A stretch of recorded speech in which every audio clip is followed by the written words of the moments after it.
చూస్ country delight, live better. ఇప్పుడే country delight యాప్ని download చేసుకోండి. నమస్తే, వెల్కమ్ టు సుమన్ టీవీ.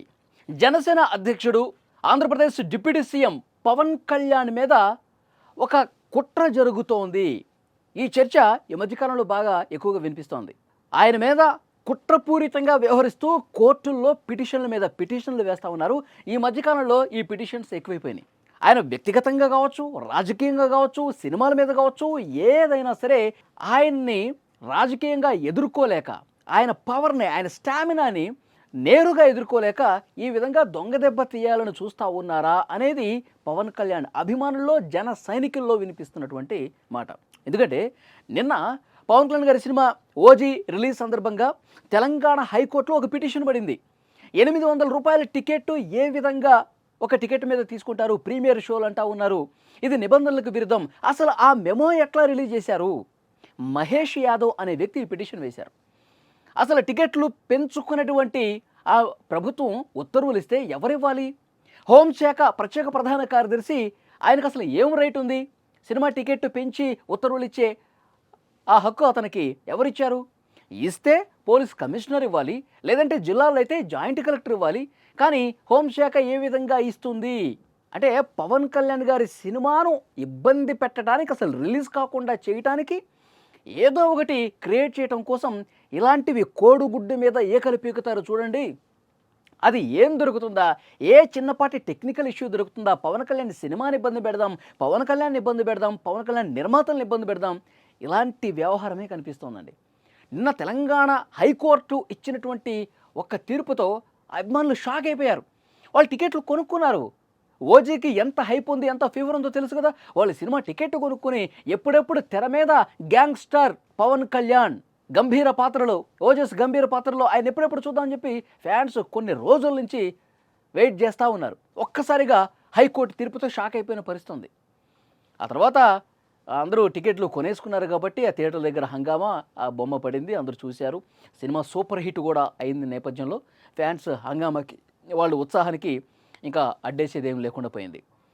నేను ఎందుకు చెప్తా ఉన్నానంటే, గతంలో కూడా పిటిషన్లు వేశారండి. మళ్ళీ ఆ పిటిషన్లు వేసింది ఎవరు? గత పిటిషన్ల గురించి చెప్తున్నాను. ఆంధ్రప్రదేశ్లో రిటైర్డ్ ఐఏఎస్ విజయ్ కుమార్ గారు, తర్వాత రిటైర్డ్ రైల్వే ఎంప్లాయ్ కొండలరావు, వీళ్ళు వేసినటువంటి పిటిషన్ అంశాలు ఏంటో తెలుసా? పవన్ కళ్యాణ్ గారి ఫోటో ఆంధ్రప్రదేశ్ ప్రభుత్వ కార్యాలయాల్లో ఎందుకు పెడతా ఉన్నారు? అసలు ఉప ముఖ్యమంత్రి పదవి అనేది అసలు రాజ్యాంగబద్ధంగా ఎలాంటి హోదా లేనటువంటి పదవది. ఉప ముఖ్యమంత్రి అనేది రాజ్యాంగంలో అసలు ఎక్కడ పొందుపరచాలా అలాంటి పోస్ట్ ఒకటి ఉంటుందని వీళ్ళు క్రియేట్ చేసుకున్నారు. సరే చేసుకున్నారు, ఉప ముఖ్యమంత్రి అయ్యారు. ఆయన ఫోటో ఎట్లా పెట్టగలుగుతారు? ప్రధానమంత్రి ఫోటో, రాష్ట్రపతి ఫోటో, ముఖ్యమంత్రి ఫోటో ఇవి ఉంటే ఓకే, అవి రాజ్యాంగబద్ధ పదవులు. మరి ఇవేంటి? ఈయన ఫోటో ఎందుకు పెట్టారు? పెట్టాల్సిన అవసరం ఏమిటి అని కోర్టుకు వెళ్తే కోర్టు కూడా మొట్టికేలేసింది. ప్రభుత్వం ఎవరి ఫోటో ఉంచాలి, ఎవరి ఫోటో ఉండకూడదు అన్నది కేవలం ప్రభుత్వపరమైన నిర్ణయమే. అసలు రాజ్యాంగంలో ఏ ఫోటో ఉండాలి, ఏ ఫోటో ఉండకూడదు అన్నది కూడా లేదు. మీరు ఈ కోర్టు టైంని వేస్ట్ చేయటం కాకపోతే ఇలాంటి పనికిమాలిన పిటిషన్లు ఎందుకు వేస్తున్నారని చెప్పి కోర్టు మొట్టికేలేసి ఆ పిటిషన్ని కొట్టేసింది. ఇంకొక వ్యక్తి అంటాడు, ఇంకో పిటిషన్, ఈయన ఉప ముఖ్యమంత్రిగా ఉన్నాడు, ప్రజల కోసమే పనిచేయాలి, సినిమాలు ఎందుకు తీస్తూ ఉన్నాడు?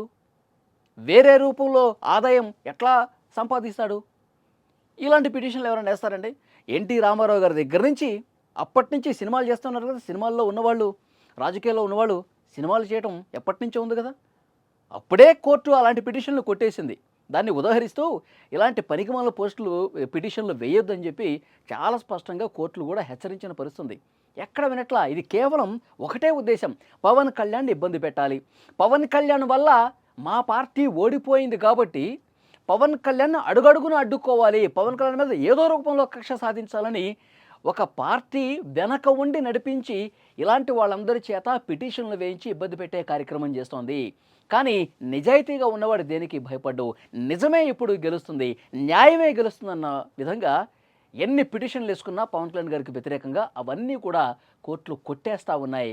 పవన్ కళ్యాణ్ గారికి అనుకూలమైనటువంటి తీర్పులు వస్తూ ఉన్నాయి. కానీ ఒకటి మాత్రం అభిమానులు చాలా స్పష్టంగా చెప్తున్నారు, దీని వెనక ఒక కుట్ర జరుగుతోంది, అడుగడుగున ఇబ్బంది పెట్టే కుట్ర జరుగుతోంది 100%.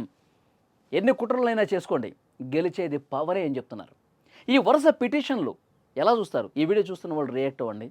పవన్ కళ్యాణ్ మీద ఒక కుట్రపూరితంగా పెడుతున్నటువంటి ఈ పిటిషన్లని మీరు ఏ విధంగా చూస్తారు?